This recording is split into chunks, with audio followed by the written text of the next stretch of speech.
মৃত্যুদণ্ডের বিধান রেখে গুম প্রতিরোধ অধ্যাদেশ উপদেষ্টা পরিষদে অনুমোদন।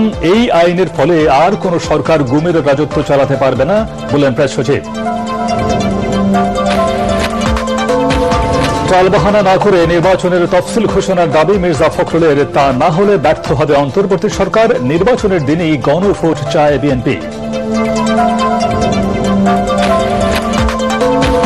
নভেম্বরে গণভোট সহ 5 দফা দাবিতে প্রধান উপদেষ্টার কাছে স্মারকলিপি জামায়াত ও সমমনা 8 দলের দাবি আদায়ে 11 নভেম্বর ঢাকায় মহাসমাবেশের হুঁশিয়ারি।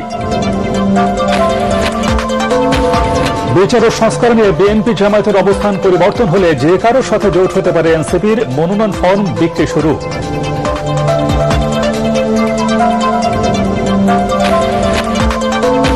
চট্টগ্রামে বিএনপির নেতাকর্মীদের উপর গুলিবর্ষণে হতাহতের ঘটনায় উদ্বিগ্ন রাজনীতিবিদরা। অবৈধ অস্ত্র উদ্ধার ও সন্ত্রাসীদের গ্রেফতারের দাবি।